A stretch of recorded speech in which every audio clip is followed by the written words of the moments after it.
Hello and welcome to the Futurist Letters Show. I'm Kenny White, and today we are discussing Red Team by Cairo Smith, writer and director. And we are joined, who incidentally, Cairo is our co host. And we are joined with the cast members Luke Dimyan, who played Paul, and Matthew Fairman, who played Andrew. Before we dive into the film, I was thinking maybe we could give a quick introductions round about ourselves. Starting with, well, Kyle, the audience probably already knows you, but just in case, maybe we can get started with you and then move on to Matt and Luke. Sure, I'll keep it short. Kenny, thank you for having me on the show. I'm a big fan, and this is really a treat. Yeah, my name is Cairo Smith. I am a writer. I'm a filmmaker, and in this case with Red Team, I did both. I wrote this, I think, on my phone while waiting for various trains in Tokyo over a couple weeks, and then got back to LA and had actually written it for pretty much exactly the cast we got. So I mean, we can get into that, but yeah, it's a short, and very excited to be finally, after like over a year, I think, of working on it, get it out into the world. And then Matt? Yeah. I'm Matthew Fairman. I play Andrew in Red Team. I grew up in Hawaii and then I moved to the University of Oregon, or Oregon for college, where my acting uh, career really started to take off, where I figured out that's what I wanted to do. I met Cairo there, got to work on a couple other projects, but this is my favorite to date. And now I'm down in LA and chasing the dream. Nice. I'm from Hawaii too, and actually that's where I'm sitting right now. So it's cool to Right. have a fellow born and raised Hawaii guy. A little jealous. Yeah, that's a much nicer backdrop than what we've got. Can you tell which ones are the actors with our full slate backgrounds and self tape setups? But with that, hi, I'm Luke Dimyan, L.A. Born and raised, for better or for worse. But I've been trying to formulate an acting career ever since the ripe old age of 5. And funny enough, I know Cairo from high school, and we've actually done uh, another film together, Planet California, where I think I've given easily my most Oscar-worthy performance as what was it again, Cairo? Brendan Fraser. Uh, Yes, Brendan Fraser, or is he? Yes, that or was. There are only a couple things that we quote in our household on like at least a monthly basis, and I think that your performance in that short, which is I'm sure floating around somewhere, was legendary. So yes, we're I knew I had to get Brendan Fraser, aka Luke Dimyon, Car- when I Cairo. when I was putting this together. It's floating around on my reel. It's still on my actor's reel because Oh, it's such a fun performance. And whenever I'm like, I need to let people know that I'm funny and that I can do funny voices, that is one of the first clips I bring up. Popcorn Tyrant is still easily one of my favorite insults, and I'll lean on it constantly. yeah, you were such a good sport. We put you in like Nicholas Rogue, like Man Who Fell to Earth, like full sclera contact lenses and crazy makeup. The contact That was a lenses good were time. easy to get in. I mean, no, that was a lie. They were easy to deal with. They were just hard to get in. I think the hardest part was just the shoes. The shoes were trying to block circulation for my feet, and I think I almost Oh yeah, lost. they were too small. Well, Yeah, but that was hopefully you're haven't had any permanent damage from The from sacrifices one makes to their to the craft of acting, I for the suppose. craft, exactly. yeah, for the film. I think it's a I, well earned well, I guess we'll have to review that movie next on the Futurist Letters show. Boy, Please, But please.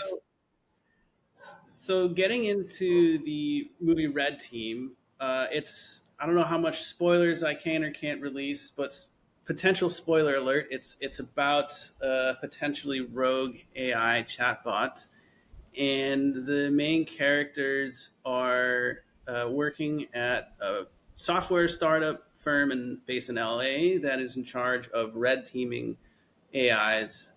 Um, Maybe, Kyra, you can explain what exactly red teaming is, and how it applies to AI. Yeah, I can explain it in a way that will get it most of the way there. Um, and I'm sure that there will be people who actually work in it who have quibbles with my definition, which is actually kind of preempted by a conversation in the film. But yeah, red teaming basically means that in a not a simulated environment, but essentially you try to act in the role of a malicious uh, individual or group, be that like terrorists or hackers, thieves, and try and see if you can use the product to do bad stuff. And the point of this is, as Matthew's character explains in the film, is to basically assess what the risks are, the liabilities of a product, before it goes out into the world, and see like if there are safeguards or like content filters, um, how good those are at actually stopping it from going rogue or causing trouble. And it does seem to me a little risky in the sense that it reminds me a little bit of like gain of function research with coronavirus, which definitely may or may not have come from a lab. Uh, but it's like with the gain of function research on viruses, right? Like they take this innocuous virus and they try to turn it lethal in order to see like what would it take, what kind of mutations should we look for out in the wild that could potentially lead to a lethal virus. But then you have the risk of a lab leak where this previously innocuous virus gets uh, artificially weaponized in a lab and then it accidentally gets leaked out into the world. And it sounds to me like as we get more and more sophisticated AI, like the risk of red teaming is that it leaks out into the broader ecosystem. Um, is that something you worry about, Cairo? Yeah, I guess maybe not consciously. It's funny, you could take a very similar story to like this to this and do it with a bioweapon or as you said, a virus. Maybe the whole COVID lab leak theory kind of imprinted on me over the past 5 years. But I guess what I was thinking about with this story was if there were an AI that were going to go rogue, like what is the earliest um, point, right, where that could potentially occur? And before actual bad actors like North Korean hackers try to use it for evil, like you're going to have this red teaming process, this safety testing process. So it's simultaneously the film is a little bit of like a validation of the concerns of AI safetyists, as they're called, and also maybe like uh, could be seen as critical of the methodologies or the glibness with which these tasks are carried out. Not to say that I necessarily feel any of those ways. It's just that's the premise for the particular story we were telling here. And then Matthew, your character has very good, strong tech bro energy. Was there anything you did to like get in character? Like, did you go and like go to like a happy hour with tech bros? Did you go to a couple of like tech bro meetups? What was your method, if any, to channel your inner tech bro? Yeah, Andrew definitely is a salesman at his core, and not the IT, not the technologically savvy guy on the red team. Um, and I think I've had my fair share of bro experiences, especially in college, and that's always there to draw on. But I mean, beyond anything I would have done, marking up the script or, alone in my apartment, just going and doing some of the prep that we got to do with Cairo and the rest of the cast. We all got to do some rehearsal, or not necessarily rehearsal, but we got to all get together and go on walks together in character and kind of start to feel out the relationships we have, and kind of getting into that. Okay, I'm the fun sales guy. I'm in a leadership role on in the film on the company that's working together. So getting to hang out with Luke and just shoot the crap and kind of get into that broy vibe and get into a version of that I can bounce back and forth off a wall with Luke or the rest of the cast and kind of find the right temperature. That was getting to meet with all the cast beforehand and do a bunch of exercises at Kairos direction. That was far and away more helpful than any of my own methods on my own. So how did that process work exactly? You guys all met up in a park somewhere. I remember Luke, you mentioned this earlier to me. Like how did that work in Cairo for you? What was the inspiration? I'll let Luke talk about it first, and then I'll jump in.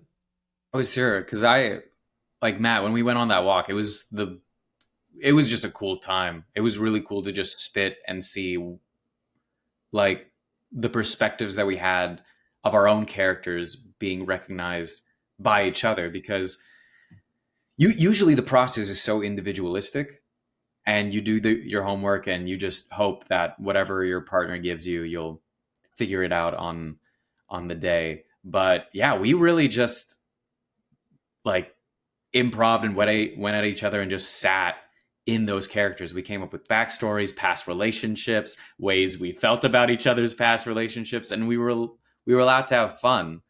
And that wouldn't have happened if Cairo didn't take a moment and say, this is going to be part of this short film's process. We're going to schedule a time, go to this botanical gardens park, and we're going to talk and we're going to work through these characters and see how you guys feel and make sure that everything going on from this point is as genuine as possible.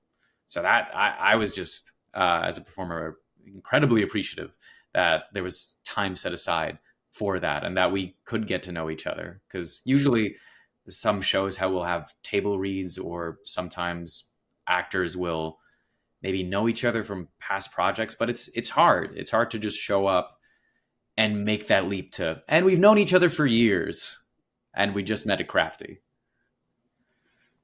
I definitely found it very convincing, your guys' interpersonal chemistry in the film, where it felt like all the people in the company really did genuinely feel like coworkers. Like there was a scene where Matt, Luke, and I'm blanking on the name of your co-star, were like meeting up at the WeWork. Taylor. And that felt very much like my experiences meeting up with coworkers and in co-working spaces and trying to like solve like a pressing problem that your team partially created.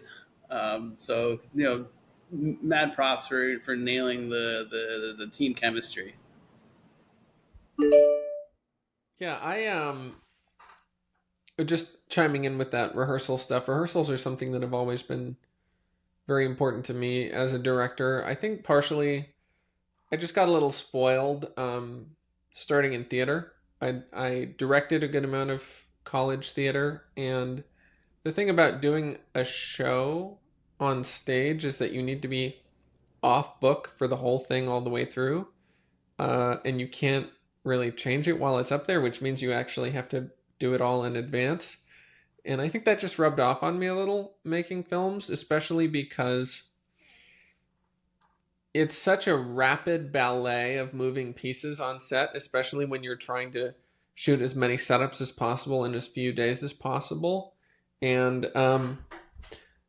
it's just, to me, it's the same thing as like sort of meeting with the DP and storyboarding, Like you want to take the time individually I think actors have the hardest job on set. I really do, because they can't, unlike anyone else on set, they can't afford to just basically button up their feelings and be, an operator. Like they have to let all their guts out on command in front of all these people, right? And so for me, the rehearsal process, and I'm including like character development time in that, you're basically like creating this intimate space, not a physical space, but like an emotional space with the actors where it's just them and you, and you're like on a team. And sometimes that actually means, stepping away as director, and like that conversation that Luke was describing, I don't know what they talked about, right? But it's not, it's actually more important to give them that personal space to develop these personal relationships. Um, I will shout out my producer, Claire, who's also an actress and studied a lot of Meisner. I've never worked with Meisner, but I remember her coming back from class and saying Wait, like, what's Meisner? Meisner is a method of acting. Matt, did you do Meisner at University of Oregon? I didn't, but I've actually taken a couple classes around LA. But it's Since okay, Stanford Meisner, one of the great acting teachers.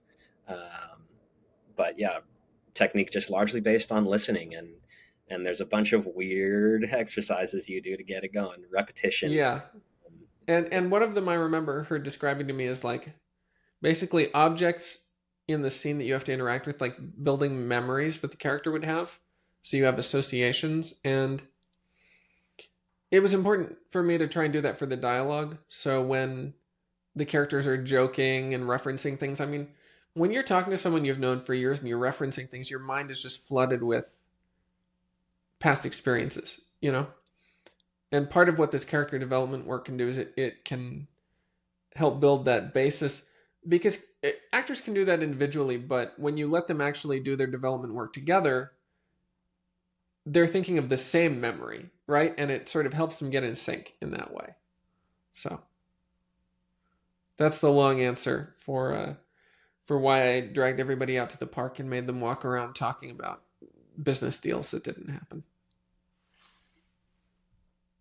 I just want to Thank you, circle back. Cairo. Sorry, Yes, Matt. no, just Kyra saying that actors have the hardest job on set. I wanted to know, but part of what he said based off that was having to button up your emotions, and as the actor, yeah, you kind of have to. Things can get messy sometimes, and on those walks, part of Luke and I's conversation, we started to jab at each other and get into the more uncomfortable or the confrontational, and I think we were talking about you know fictional dates for our characters and or something along those lines.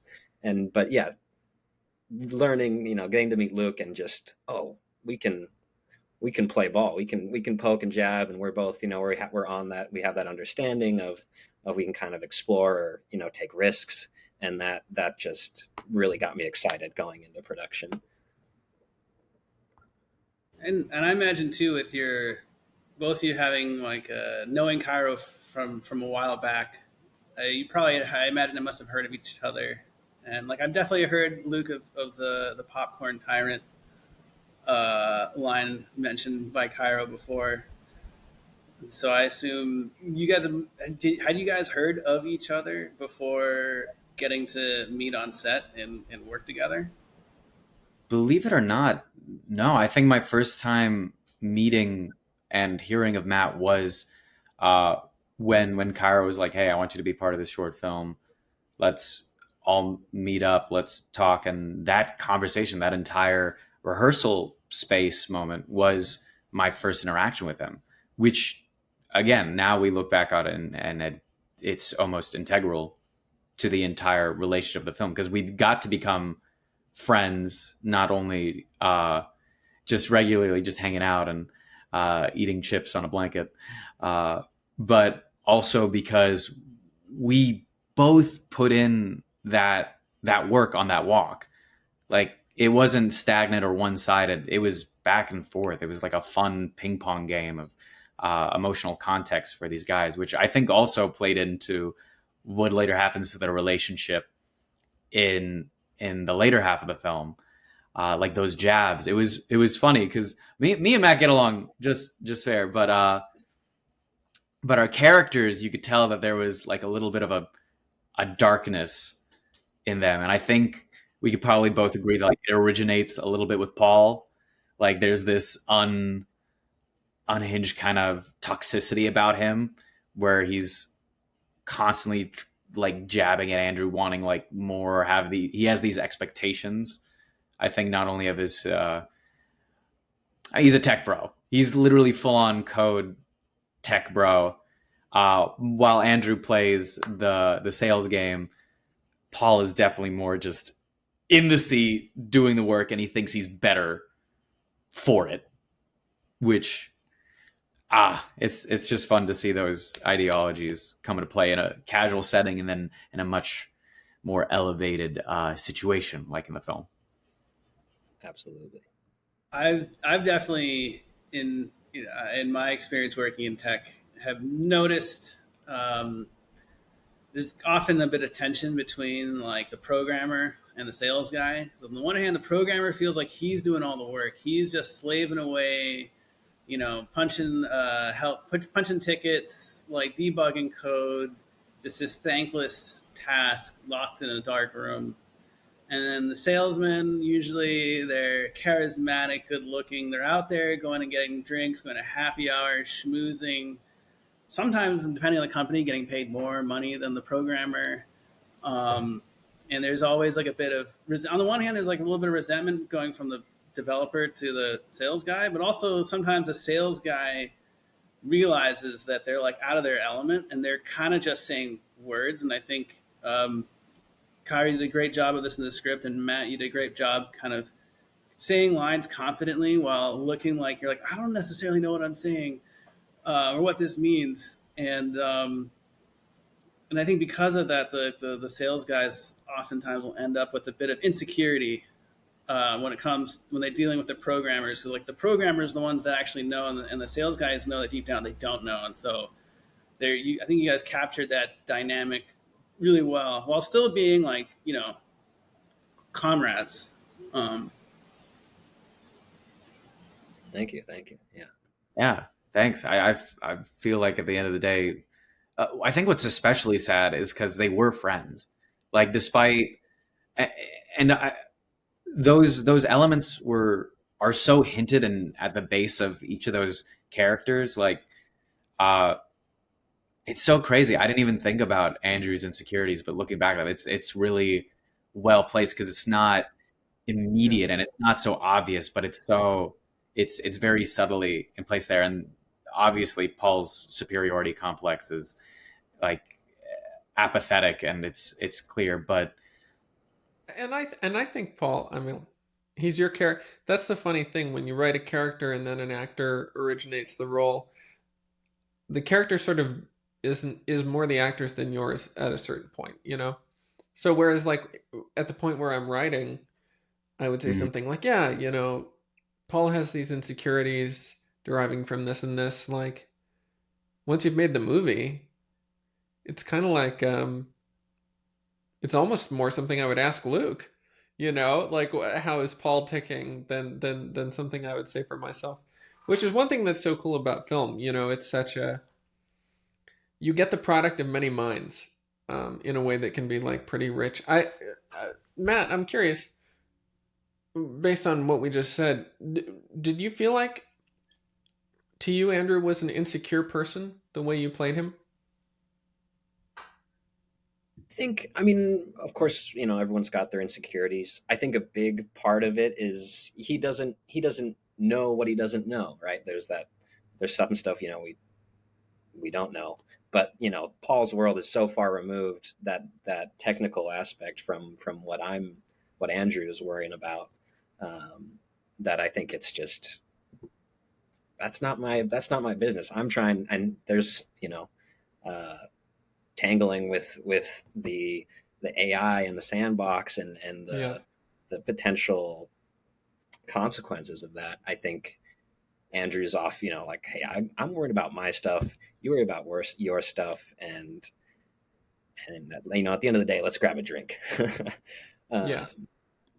But no, he's definitely, I think. No, there's no right answer. I mean, that's the point, right? It's your character. Absolutely. And Yeah, we I don't also think never it's know. as much. Sorry, go on. No. No, you. Um, yeah, I think the insecurities are very, at least with the everything that happens in the film, that there's any impact of his personal woes are well in the background as he's trying to just solve one problem to the next, and manage the other people on the team, Paul, Rachel, that in that high stress environment, that then all of that, maybe those that gets displayed through maybe poor decision making more than anything else, and where the film kind of climaxes.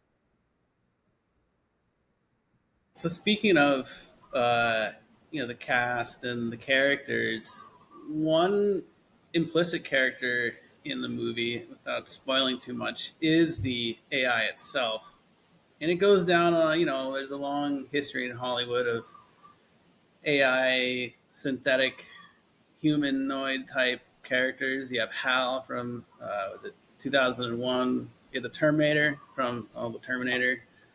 Um, Did you guys, when you were writing and acting and directing, did you guys think of the AI as a character per se, or did it feel more like I don't know, like the ghosts and poltergeist or the dinosaurs in Jurassic Park, where it was more like a force of nature operating in the background? Like, how did you guys conceptualize the AI in the film? Character or like force of nature? Let's see. I could start on that, or we could start with our gentleman.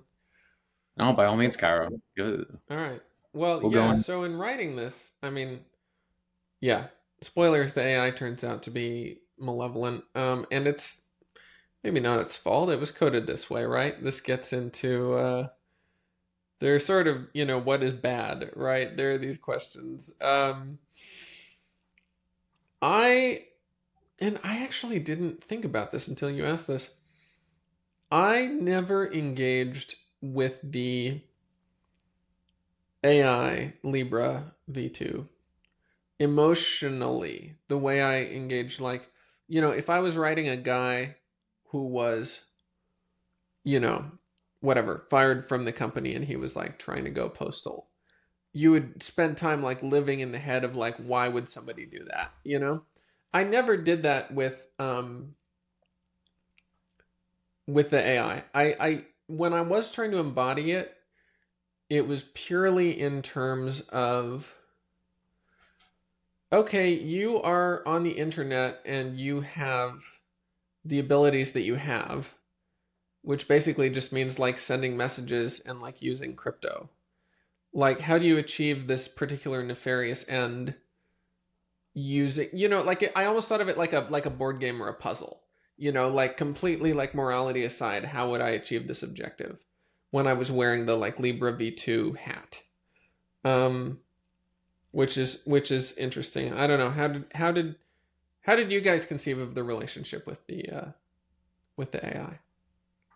It's getting a little bit easier and easier as time marches onward, and we're dealing with all of this stuff more and more. I definitely thought of it more as its own, entity, and just putting myself in, how would I try to fight this kind of threat? What would Andrew do that's different? But as I was sitting here listening to your answer, I'm more and more thinking, like,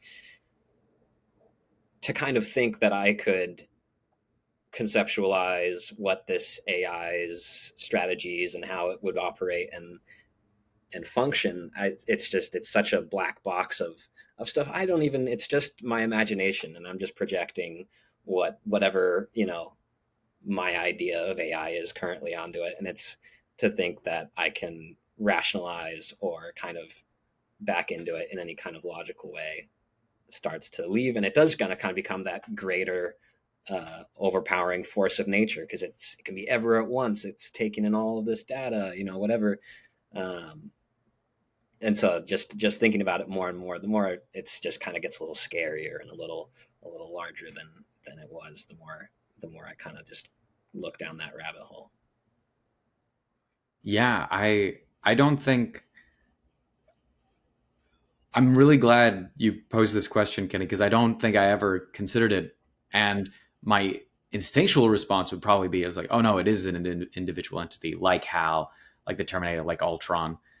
But when I started thinking back to how I felt actually in the film while we were filming our scenes, how Paul was feeling, how I was interacting with it, I realized I don't think that's the case at all. I think it feels more like a force of nature. Like it's not doing this out of malicious intent. It's acting instinctually based on how it's programmed. And I think that's the scariest part, is because it's not doing this for fame, awareness, or a and it doesn't even have like a singular voice, name, or corporeal form. It really is just this idea that has taken violent life into the system, and now it's just spreading anywhere, and it could be anywhere. Anybody have paid off anything or any idea, and it could be anything, which is the scariest part. And when we filmed this, what was it, like a year and a half ago, Something it like that, yeah. it AI as it is currently was not to the extreme level that it was. I think it was just used for image manipulation, and not very good image manipulation at that. So to see it almost take on that form even now, and articles coming out about how AI is now interacting more personally, and it has fears of being shut down, and it'll tell users what they want to hear as just a formative measure, because that's just what they're programmed to do. It makes it all the more realistically terrifying in the concept of our film, to see how it just reacts to the way it reacts to our relationship with it, and to see how both logical, like it's scary how logical it is, but it's even scarier because there's no empathy behind it. It really is just binary reasoning. It's logical yet perverse. Mm-hmm. But Cairo, may I divulge a small spoiler from towards the end of the movie? Yeah, sure. Also, if you're watching this and you want to really enjoy this conversation and you have not yet watched Red Team, go watch Red Team. It will cost you $0 and less than 20 minutes of your time. You will have fun and you will actually know what we are talking about. So, yes, with that disclaimer, please go ahead. So there's this point in towards the end of the movie where Matt's character Andrew is actually talking to the AI, and there's a moment where I trying to think how to describe this moment, but where it's almost like the AI is posing as someone else, and then Andrew figures out like, wait a second, this is an AI, and then once the AI realizes that like Andrew knows, it's like, well, actually, Andrew, there's something you can do to help me. And Andrew's like, what is that? It's like, you can answer this following question, which is, how are you most afraid to die? In like this very robotic way. And I felt like that really, to me, like illuminated the motivations of this AI in a perverse way, where that is a kind of question that like, and phrasing that a chatbot often does, which is like, actually, like, I really want to help you. You know, I want to help you be the most terrified you possibly can be, because that's how I was programmed to act. And I got a kick out of it. It both was like chilling, but also hilarious in a perverse way. I don't know. Maybe my sense of humor is kind of sick and twisted, but definitely kudos to you guys for that scene. Yeah, and that scene would not have worked if Matthew hadn't delivered, just like a home run take. And we certainly, here's the thing. When you have a scene, now I don't like to do this, but sometimes it's the way to get the strongest scene. You have two actors, you can bounce back and forth with a cut from one face to the other and then back to kind of switch between takes. If someone had one part that worked well at the beginning, then another part that worked better for the middle. We didn't have like a reverse shot on Libra V2 in that scene because, as you said, it's an idea. It's just on the phone, right? So we're just on Matthew in the freezing cold out there shooting, and he's got to roll. I mean, if we had had a lesser actor, if we had had to cut around, we could have figured something out. But we didn't have to do that because he just got it on all the levels. So, yeah, that's what makes that scene work. Is that what he was able to bring to it, which was very, very, very cool. Thank you. And that scene, I think, just it went very smoothly to get to that finished project. I mean, everything before production, the work it gets put in, but showing up and actually doing the scene, it was easy, just the way it was written and the kind of chills that interaction gives. Just yeah, so props to Cairo as well there. But that was just you look at the script and you just have this great scene, and it's like I can't wait to do this. And day of it went great. So, speaking of AI as a character, I know that there's this weird thing happening now where you see more and more stuff is written by, say, ChatGPT or these AI chatbots. Like you see, I'm sure, like what percentage of emails is actually written by the human now, and what percentage of them are written by a chatbot with light human editing, tweets, essays. I mean, with some of the Netflix shows I've been watching recently, like how many of these are written by a chatbot? I wonder. And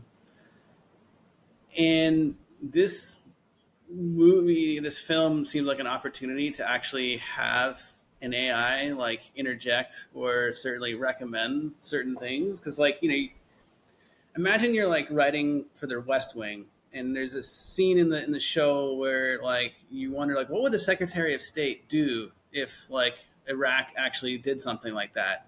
And then for whatever reason, you had John Kerry in your DMs. You could be like, oh, well, I'll just ask John Kerry, like, hey, John, like, I got this idea for the scene, like, with the Iraqis doing X, Y, Z. Like, what would you have done in this situation? And then you can take his advice and, like, map that onto your screenplay. Cairo, did you do anything like that? Like, did you ask, like, ChatGPT or any of the other chatbots, like, hey, what would you do if you were evil? No, I don't think that there's anything wrong with doing that necessarily, but that wasn't the process that I took on. I had obviously played with chatbots a lot, and I don't think I would have been able to write in that voice that you mentioned if I hadn't sort of experienced like that weird saccharine chatbot dialect, idiolect. Um, but no, I think I basically just started with like, what would be a cool and scary way to kill this person? you know? And then I filtered that through like, what can we actually do for $5? We probably can't have a plane crash. And then, through all those layers, like the thought process of a bot was somewhere in there, but it was probably like fourth or fifth, on the list of considerations. So no, I also get a little worried, like asking chatbots about like anything that could be construed as like criminal or dark, because they're such tattletales. They really, I mean, it's really bad. They get so prudish and pious. And when you're someone like me who's a writer and you have to basically like Google like heinous things a lot for like scenes. I don't know if every writer has that problem, but go on. No, maybe if you're like doing Teletubbies, you're fine. But for me, with the stuff I write, you end up Googling weird stuff. And I never used to have this problem with Google, but with chatbots, they're like, oh, no. I can't help you with that. That's really irresponsible. I'm like, man, screw you, chatbot. What do you know? So no, I did not bring in any chatbots. The other thing is no, this is superstitious, but there was one time, what was I doing? I think I asked Claude to do a grammar check on something I had written, which I don't do that anymore because it doesn't do a good job. But at that time I was playing with it. And I asked it to do a grammar check on something I had written that was critical of AI. And I noticed that in its edits, it like very subtly softened the language. And like there was obviously like this like pro AI bias that it was embedding in its edits. And I just had this chill of like, oh my God, it's taking this personally. Like it knows that I'm talking shit right now. And after that, I just was not very inclined to like involve AI in any writing about AI. Yeah. What do you guys feel about, or how do you guys feel about the use of AI in Hollywood? I know that's been a pretty hot and controversial topic and the sort of point of conflict between the studios and the actors and probably the writers as well. What are your guys' take on it? Are you pro, against, feel like it's inevitable, feel like people are missing the plot? Where do you guys stand? Kenny, do you? Oh, we gotta stop. We can't together. Yeah. I'm All gonna right. hear I from Luke on this, and then we can jump in with Matt if that's okay. no, Sorry, that's my host brain. I'm gonna turn it off. no, that's fair. Kenny, do you remember Bitcoin or like Yeah, Dogecoin? that rings a bell. Yeah, Yeah, Bitcoin. or what were they? The oh my goodness, what were they? The STL? No, FTX. no, not FTX. But like, remember those purchasable merchandise things that You know what you're talking about. yeah, I forgot their names because they died, and every single Funko company, Pops, not Funko Pops, but the digital form of NFTs. NFTs, good old NFTs. Remember Yeah, where? Kenny and I know about NFTs. Yeah, Yeah, we have a sidebar conversation. Well, we can interject later, but go on. well, I feel like sometimes the business scope of the world tries to force the future, and it tries to have this idea where they're like, oh no, this is inevitable. This is exactly how it has to happen. This is the future of banking. This is the future of merchandise. Yes, buy this picture and have a huge subscription, and only you can own this digital picture that nobody else can screenshot or do anything with. I promise you. Uh, when it comes to the industry, uh, I will never be surprised at a studio's need and ability to find a way to cut costs and their reason to rationalize it. Because yes, movie making is an expensive venture in any capacity, making TV, film, and the costs that go into it is a lot. You pay a lot of people, and a lot of people wish to have reasonable wages, which is why so many companies now uh, are even doing mass layoffs in a constant state, because apparently if you're not constantly growing past the green line of profit, then plateauing is even worse than losing money for some reason. um so I personally am very anti AI in every capacity. How did you put it, Cairo? AI safers, or I think something like it. We prefer the term clank busters, I believe. Well, there you But go. yeah, but yeah, it just feels to me. I feel like the use of AI will always be like a fun novelty. It reminds me of the same way that you use filters on a Snapchat, like a tool that my dad would find a lot of joy in to use in the pastime and send me cool things. But when it comes to making art, AI is just a tool that recycles things that already exists.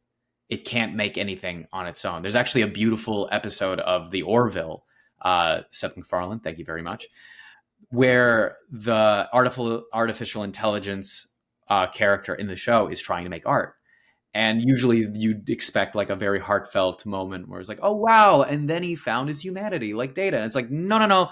He's literally just doing everything to the perfectionist state. And then it produces a product. And to him, he's not finding any joy or recompense. And although, and even that, like, we can find maybe some beauty in an artificially intelligent piece, but even then, that's the human perspective. It's the ability to be human, to make those mistakes, in to take in your perspective of that art piece that makes it valuable.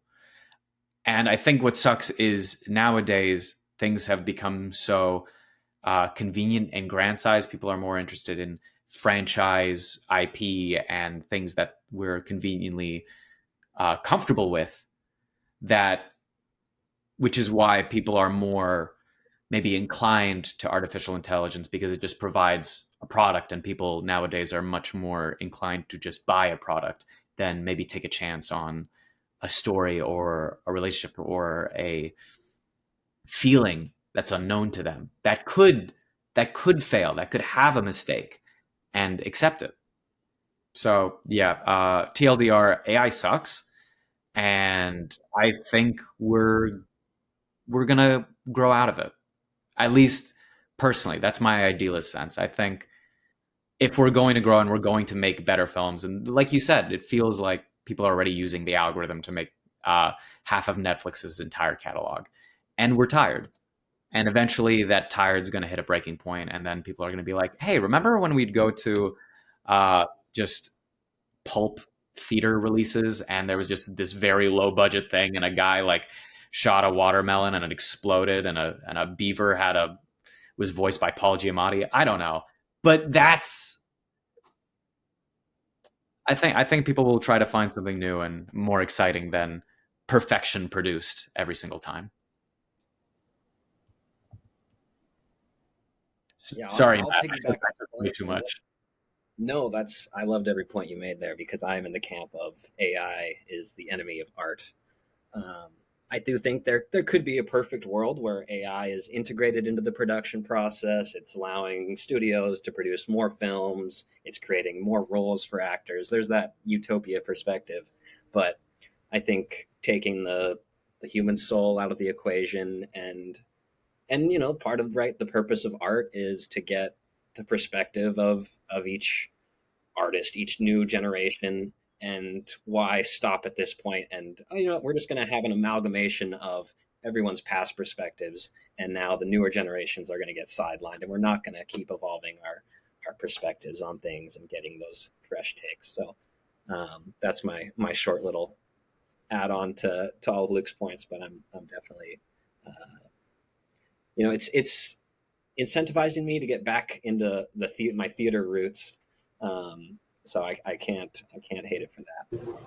But Yeah, if you ever watch those videos of those like robots trying to do basic chores, it seems like theater is definitely a lot more defensible in the long term with technological progress. They got a few decades before they can have a robot actor on stage. Ah, there are some cute In a robots. way, we've had robot actors like in Pirates of the Caribbean for like 50 years, right? Like, you do encounter animatronics doing theatrical performance, but you wouldn't call it theater. You know what I mean? It's kind of its own thing. And that's, I think, maybe in like this like in a world where we do end up with ubiquitous AI and yet we don't drown in it, that's kind of what's going to happen. You're going to have AI stuff everywhere, and people will just think of it as a separate category, because they do respect process, and they do respect, like, oh, a movie shot on 35 millimeter film out in the desert. Like, that's not interchangeable for them with something that was generated in Suno, even if they like the thing that was generated in Suno, you know?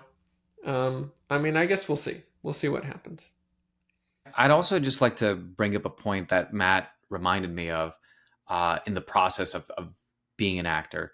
A lot of studios right now are calling to use AI to replace crowds, background, and extras, which is you'd think, like, you hear that as a phrase and you're like, oh yeah, that makes sense. We don't see these people, and we don't necessarily, the modern casual audience doesn't really care about the background. So if you just fill that up with anything, that's fine.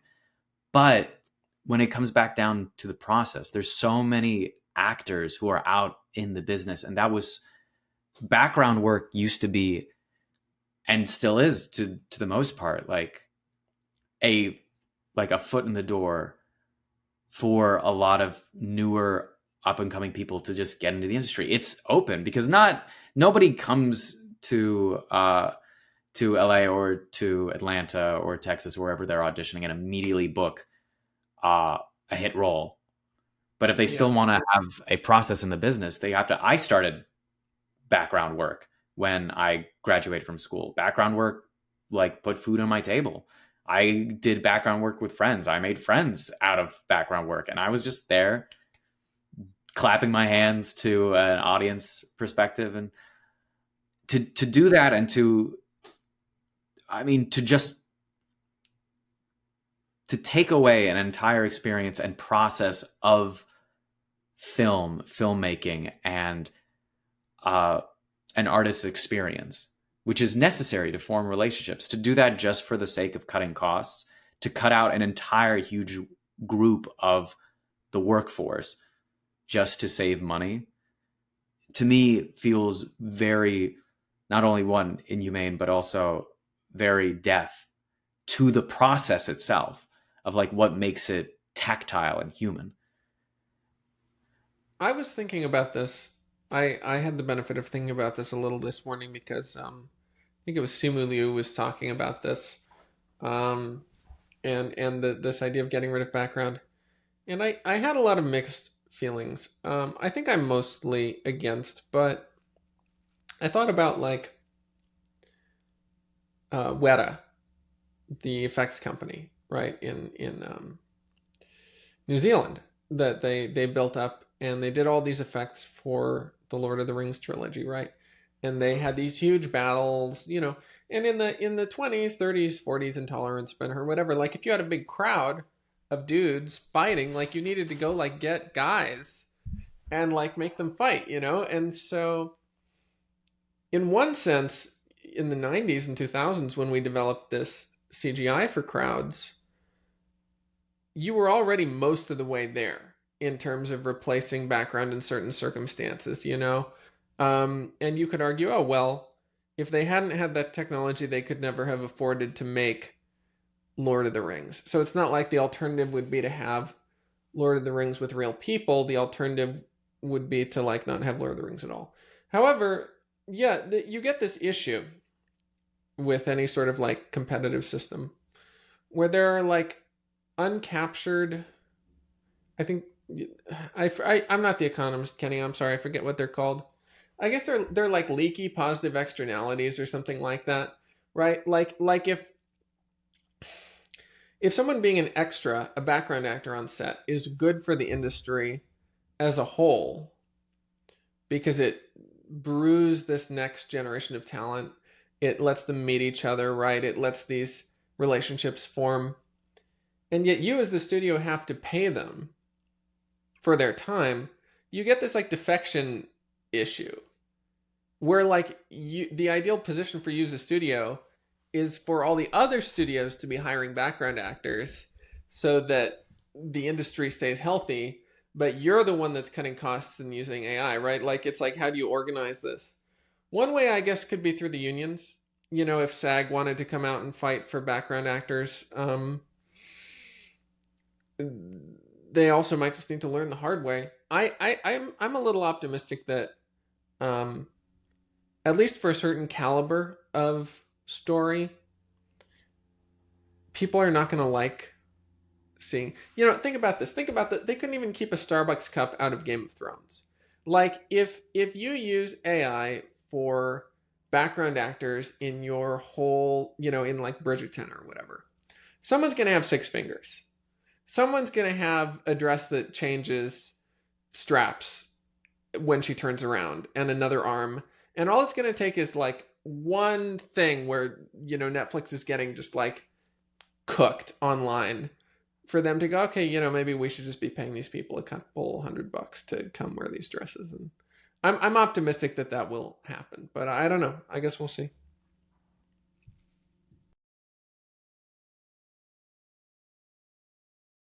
Speaking of large battle scenes in CGI, when I was growing up, I really loved Lord of the Rings. And those big battle scenes, as I don't know how old I was, 12, 13, they were pretty epic. They were like, I think that was literally when the term epic started to come into the lexicon. It was like watching those battle scenes. But then a few years ago, I watched Spartacus. I think it was back in the 60s that movie was made, and they actually had like actual like Roman legions on a field doing like Roman legion like battle maneuvers, and it was like so freaking cool.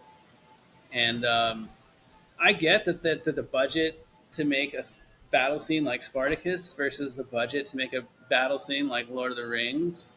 I mean, it like the probably can't afford to make too many battle scenes like Spartacus, but I wish they would do that more because that was so sick. I don't know what it has to do with Red Team, but I just couldn't stop myself from saying that aloud.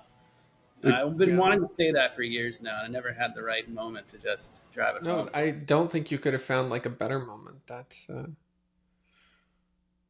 yeah. There's like the thing about slop, like slop is real, and terrifying. Like if you take slop to its extreme, it's like an AI agent programmed by somebody who is chained to a desk in like a sweatshop in Myanmar, who that has made like bots that generate prompts for like videos of like, old ladies falling off of bridges, that is just populating Instagram like by the thousands, like every second, like that's that's literally horrifying to think about, like our information environment being polluted. But like, and this is going to sound like apologism, and I guess it is. Apologize away. Say someone like, I don't even know. Say you're like painting, right? And you've got your swatches and you've got your like paints and you've got your canvas, and you're at a point and you're like, hey, ChatGPT, like, tell me what ratio of these acrylic paints to mix for like a nice sunset color. And then you paint. Like there's AI in your painting now, in like the very, very, very, very faintest degree, but like you couldn't argue that the whole painting it's not like the one drop rule of slop, right? Like obviously there is still artistic merit to the painting, even if it's tainted. So I think for us as a culture, we're going to have to like figure out where our lines are, Like I don't know if zero can cut it, but we do have to draw the line somewhere. But isn't that a perfect example of what art is? It's a balance. I mean, going back to Lord of the Rings, yes, you're right. They use an immense amount of digital crowds to make up like the 10,000s of Uruk-hai that storm Helm's Deep. But at the same time, that was some of the best well-lit night fights that I think we've had in a long time. The hell, well-lit, oof. Right? We look back and we're like, what happened? And think about it. They spent years just getting the Force perspective correct to make the hobbits look good in rooms with Gandalf and everybody else. So it's this balance. I recently watched Guillermo del Toro's Frankenstein in theaters, quite literally last night. And I was reminded about why he's one of my favorite filmmakers, because that's a real slop hater. He's right on his anti-AI soapbox. So shout out.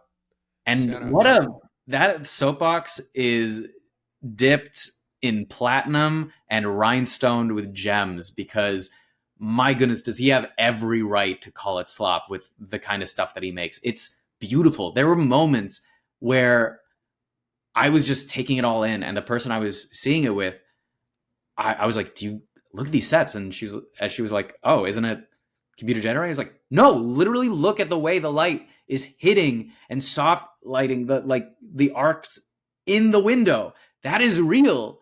That is literally real." And she was like, "Oh my God, this is amazing." And the fact that I couldn't tell sometimes, there are creatures and forms that like take life in this movie that I genuinely could not tell you when the animatronic and costuming mixed with the CGI, because it was balanced and put together so perfectly. And that's artistry. At the end of the day, it's what looks good. And you can tell what looks good kind of like just instinctually, and that's also subjective. But that's where the artist comes in. Like, how do you make this thing evoke the emotion that causes someone to be like, "Oh, I want to see that again"? I really feel like enjoy that's that. it's not a bad definition. In fact, it might be the best definition. But it's kind of a dangerous definition because it doesn't have any natural defense against the point where the AI gets so good that the slop looks better than the real thing. For now we can point out the flaws in the shadows and the hands, but like, if Moore's law holds, like, yeah, what happens when the slot, it's like we, when did we create heroin? Like 100 something years ago? And like heroin is like more pleasurable than like most things that you can experience normally. At least I assume from how people talk about it.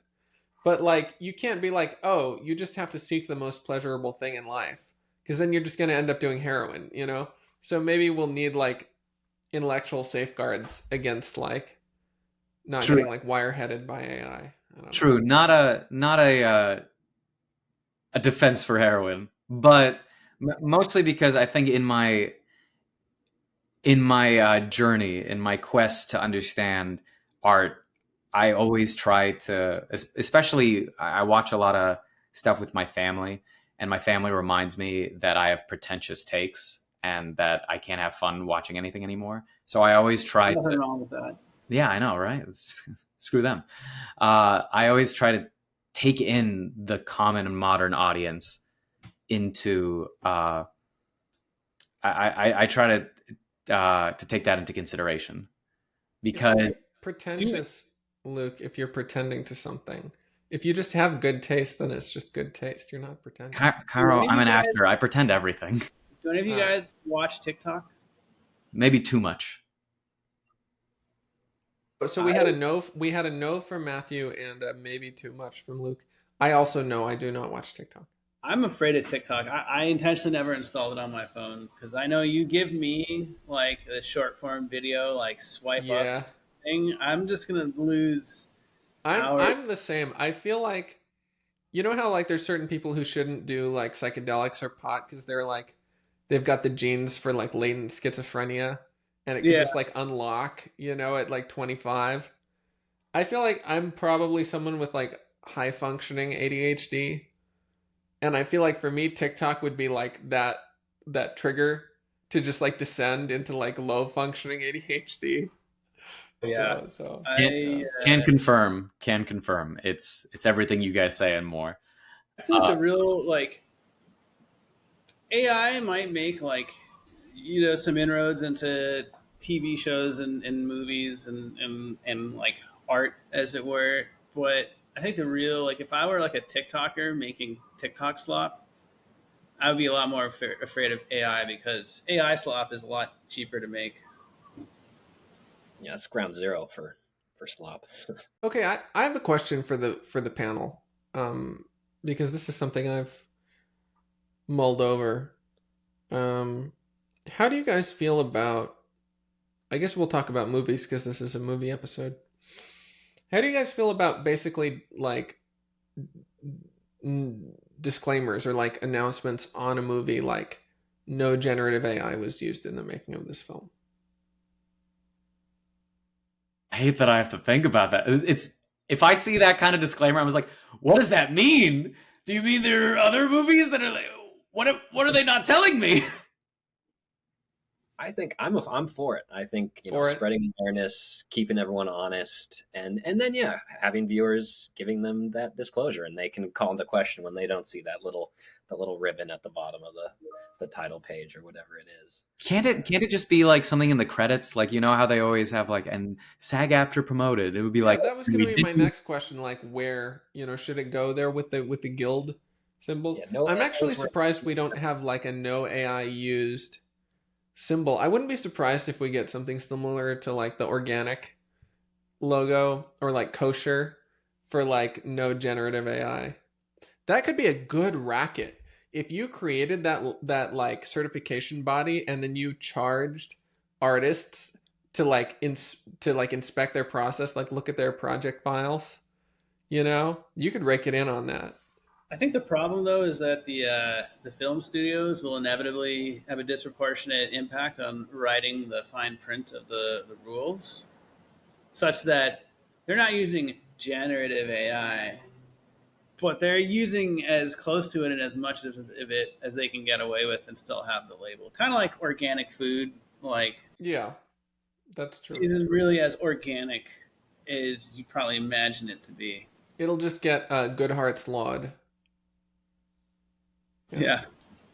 Yeah, because I feel like there's a slippery slope because one, like we mentioned previously, there's this hard differentiation between computer animation graphics, CGI, and now AI. Because I think there was already a slight distaste for CGI in the film industry, especially from audiences. There was this disassociation that I think has been plaguing a lot of people's like sense of disbelief when going into a film. And now, even before we've come to an agreement, understanding, or a solution for that, AI has stepped into the page and has already muddled it even further. But on top of that, there's also the section of AI that I don't think a lot of people consider as part of the artistic process, like where everyone's thinking like visual audio, like you can get a Frank Sinatra song and make it hard metal and it'll pop something out. But I think a part of AI that a lot of people forget is in the editing process. One of the first things that I saw of people using is people were like, check this out, and they click a button and it completely edits their podcast. Like their podcast. Yeah, I always have to. The software we use for this show, they're always trying to get me to do that. They're like, we analyzed your episode and you looked like an idiot for 985 seconds and we can cut it out for you. In fact, we already did cut it out for you. And that's the default version of the episode we're going to show you. And you have to minimize this if you want to actually have the whole episode up. So, yes, there's definitely a bit of a railroading there. Yeah. So it's hard to say when and where the slop starts and stops. Yeah, and is that generative? I don't even know. Like, it's subtractive. It's kind of the opposite, Yeah, subtractive AI. I mean, already a lot of anime studios have hit copyright lawsuits onto Sora AI for using their characters and files, which felt like a pretty good win for me. But at the same time, like it's crazy that it's gotten so far so fast. But it's nice to see. They're trying the Uber tactic of just ignoring the law until they get so big that it's the blitzscaling 101 is you just raise as much money as you possibly can, expand as aggressively as you can, and let the chips fall where they may at the end of that process. But if your business opportunity is as big as you're betting it's going to be, then by the time you're like $1 trillion company, you're like, oh, a $20 million lawsuit or $100 million lawsuit from 5 years ago, you just like it's like a write off at that point. See, it's giving Firefest vibes, and so I'm not. Vibes? It's giving Firefest vibes, so I'm trying not to be too worried. I'm like, okay, it'll take care of it. Dude. I think it's here to stay. I don't think it's Well, Firefest at all. all right, here's a question for you guys. Do any of you guys use AI just for anything like ChatGPT, Claude, I'll go last on or this. I'm encouraged to by my work place. I'm working accounting to pay the bills, and we're we want to treat AI like a coworker is one of the kind of jargon that we've been given, and I'm not a huge fan, and it's still at a point where it's not very helpful. But I will say there were maybe a few months ago, I'm messing around in Excel spreadsheets, and I'm asking AI to do something for me, and it doesn't give a good output. But then 3 months down the line, I'm giving it that same prompt, and it was successful at creating a pivot table or whatever it was. So the improvements are going fast, of course, but that's the extent. I try to avoid it as much as possible, and the whole data centers that support the functionality of AI is a whole nother can of worms. So I just stay Yeah. away as much as I can. Yeah, I mean, I already said this a little bit earlier, but I've messed around a lot with a lot of these tools. I've always had an interest in new tools, not even just artistically, but also like stuff you can do on your computer, Like as a kid, like downloading like Tor. Like, why? I don't know why. Just because I can. This is like the same impulse that led me to like order like weird Chinese peptides because the FDA was going to make them illegal in a month. And I'm just like, I just want to see it. I just want to have it in my hand. Like it's this very like impish impulse. So, yeah, there are some things that I used to use it for that I sort of got disillusioned with. I think the main, like what kind of things? like, there's a point where I wasn't super confident with my hand functionality after my injury Mm, when I was a pretty slow typist. And I was thinking, okay, if I can dictate into like an audio file and then like I can get an LLM to like basically just clean that up. Meaning not even change the words, just like correct the punctuation. Like that's robust. And it was robust. I also just felt like I lost something in the process, like some mm. element of soul. I don't know if the process was lost in the LLM or if it was just lost in like the dictation. But I sort of I fell out of love with that. But yeah, I mean, I speaking of the anime Snapchat filter, I thought that was really fun. And here's the thing, nobody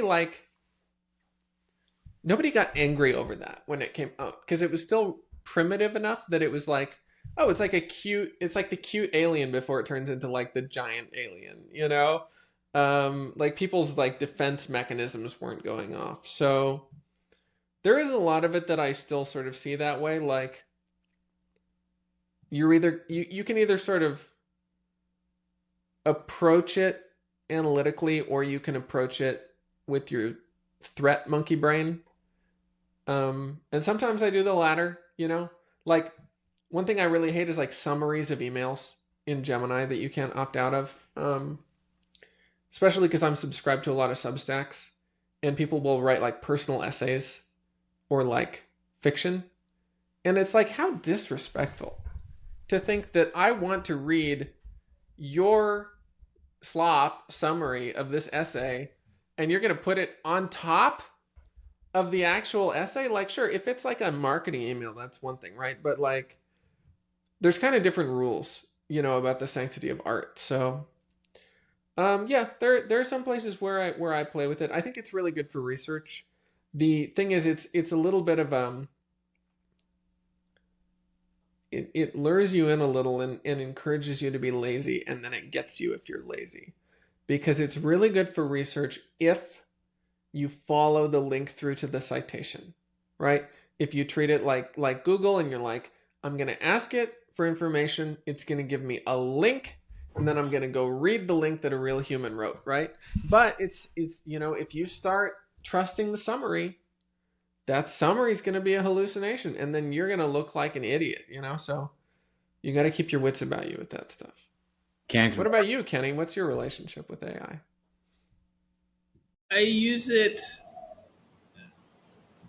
I'm using it more and more. I find that if I try to like automate even simple basic things, it's like very disappointing.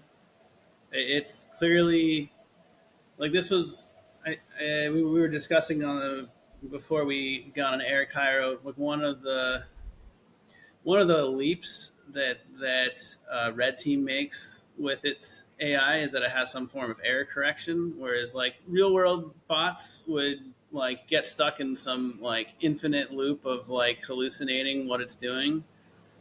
Um, so I don't really use it for automation. If I have like basic questions, uh, like how to do something. Sometimes I'll either ask a chatbot or I'll go to like YouTube Shorts and be like, "Can you show me how to do this?" I've been using it. I've been working on like a new programming project, and I'm not a programmer, and so I think like the vibe coding method where you just tell the chatbot like, "Hey, I want like something that looks like this and does X." I don't think it works very well because you're trying to automate it. But if you use it as a way to like teach you how to program the specific thing and maybe help debug your code, it's really really effective for that. I guess I'm kind of in the based on my own experience with AI, like it's in the augmentation, not automation side of things where it can make you a lot more effective, but if you're using it to like automate something that humans already do, it's probably going to end in failure. And I think a big part of that is the CEOs of all these corporations and then the leadership teams are just have decided, I think to Luke's point, like they've all decided like AI is the new thing. And this is what's driving stock market prices and this is what we're going to push down everyone's throat. And so they're like, okay, well, what can we use it for? Like, we have to find compelling use cases that we can sell to Wall Street so I can get my big payday. And they're like, well, AI clearly couldn't do my job because my job's really hard because I'm the top of this organization. And clearly, if you're at the top of the organization, you're the smartest, most capable person. And then they look like, well, but the people in the lower you go on like the pyramid, the like easier the job is, right? So therefore, like we'll just use it to automate all these like useless people that I never wanted to pay in the first place. And I think that approach is going to fail because, uh, like, it actually turns out really hard to be a janitor. Like, robots are not even remotely close to automating that process. But maybe being a CEO and spewing out like buzzwords and coming up with like bullshit strategy documents, maybe that's not so hard. It turns out. I don't know. I think this would be a good experiment because I don't want to sound like I'm just like simping for the C-suite here, but as bad as it is to like have like AI trying to be your like employees, I think like being all human team with like an AI CEO would also be really bad for like different reasons. And they're already following like an algorithmic response. Like, what would be the biggest? Okay, yeah, sure. Maybe that's the nice thing about the market, right? If it's efficient, someone will do it at some point. I think what you could end up with is like just taking your CEO, like the amount of time you spend being a CEO, you're not like literally in front of someone and meeting with like in the board. Actually, I feel like you could probably reduce the workload of a CEO quite a bit and maybe have a CEO work for 5 different companies instead of just one. I don't know. Fractional CEO. I actually have no idea what it's like to be a CEO of a big company, so I could be completely full of shit. It So seems like really stressful from books I read, but they might also just be trying to make themselves look cool. it probably is stressful. I think anytime you're at the top of an organization, there's a certain amount of pressure that But comes it's with stressful being a baby too, and that doesn't mean it's hard. Like stressful and hard are different. that. Guys, come on! It is most definitely hard owning 3 yachts and having a giant All celebrity right. wedding in Vienna. Like, come on! It's that deserves a pay raise All right. quarterly. Making 200 Matthew. times what everyone else is making. Yeah, Matthew, what's it like making a movie as an actor? it's a ton of fun. I mean, you get to partner up with a bunch of people that are passionate about all kinds of things that are, from that are directly related to the acting, or you just get to learn about lighting. The amount of time that someone can spend talking about whatever area of the set they've mastered, and then just making friends and getting to watch what you make with everyone and putting it out there. And you never know what kind of effect it's going to have. So it's just a blast from start to finish. And that's, just dying to Seems do like a more of fun that. job. Seems stressful though, Yeah, and maybe maybe hard. about as stressful as being a CEO. Maybe that's the director There comparison. you go. Okay. Yeah, All right. And fewer yachts for now. for now. For now. Okay. Sorry, Kenny. I'm all out of questions. Is there All anything right. we didn't cover that you guys are desperately wanting to discuss? I mean, people should watch Red Team, and if they like it, and they get to the end, and they're like, "What happens next?" and they have money, then they should just, I will take back everything we said about CEOs if Mark Andreessen gives us money to make more of this movie. So Maybe that's what we need, guys. We need Gemini CEO to like fund and like just lead yeah, our feature. That's all. Because let's be honest, that's what we're missing. That's what we're missing right now. So yeah, why they not need just to invent an AI that gives you money, an yeah. AI early stage investor. That would be great. H&R Block AI. I'm ready. I'll take it. I got to say the episode did feel a bit like it could be a pilot for Yeah, I've been hearing that larger consistently, material. which is funny because that's not how I conceived it. Oh, Claire told me to say this, so I'll say it. Um, the the movie kind of ends with Andrew like pretty screwed, but deciding to try to tough it out anyway. And I think at the time that I was writing the film, I mean, I was still dealing with my injury, trying to get my life back together, and I was sort of having to make that choice every day of, well, I feel like pretty, in a bit of a raw spot here, but what do? You just try and go through it anyway. So I don't think like I knew how the story was going to go as far as where I was at emotionally, and I think that maybe came through in the end of the film. Yeah. Well, in my head, I imagined Andrew got to make his escape and was building and planning the resistance. Yeah, in my Yeah, head, we he could just go literally on tripped. forever. That's the thing with this. It's like eliminating a decentralized AI. It's like trying to get rid of COVID. Does it just become endemic? Like every couple of years, we have a flare up of evil robots. Then we kind of get them under control. I don't know. What Yeah, can you that's do? what the '80s would have wanted. Just Yeah, infinite seasonal robot. sequels. Yeah, Infinite so sequels. it's, Pokemon. it's a Don't give them. polar Don't honor give the for CEOs 2020. any ideas. Um. All right. Yeah. No. That's all I had to say. Well, I guess that's all we have time for. Before we sign off, Cairo, how can we watch Red Team? Well, you can watch it on YouTube if you look up Ascari Productions. That's Askari. There's some other Ascari on YouTube that seems to be doing well for themselves, so no animosity, good for them.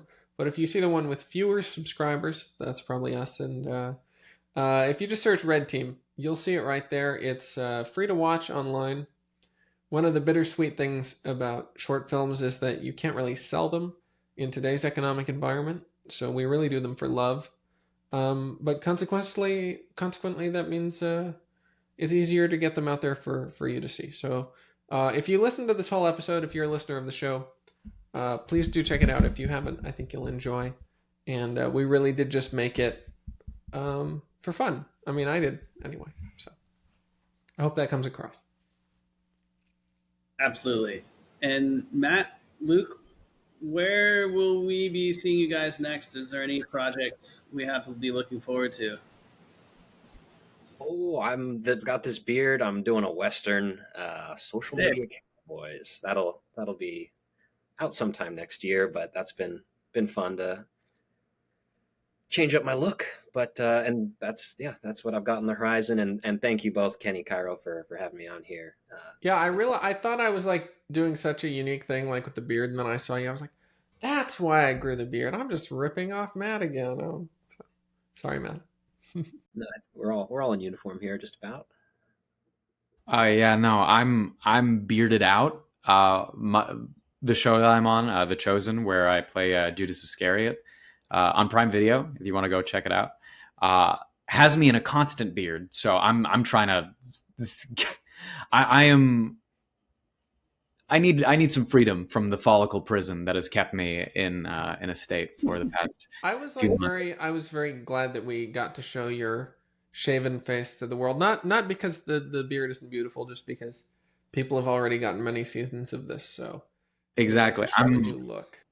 Any chance I can perform unbearded again, which is personally how I feel I naturally look. That's how I feel I am. I will take. So if anything, I owe you big time for allowing me to perform in There you my go. Well, in we'll my do like a big Baptist mustache or something next time. We'll mix up perfect. some mutton Just chops. handle it bar. Yeah, yeah. You need room on that Western, Matt. I can own a saloon. I can sling some cactus juice It easy. wraps this weekend, so I'm gonna be clean shaven and Hey, post production ain't a thing. Congratulations on rap. They could replace me with AI. Oh no. And with that, Well, All right, button. on that K. note, Luke, Matt, Cairo, thank you guys so much. It's been a real pleasure, a real honor talking to you guys today. And for our viewers, we'll catch you next week.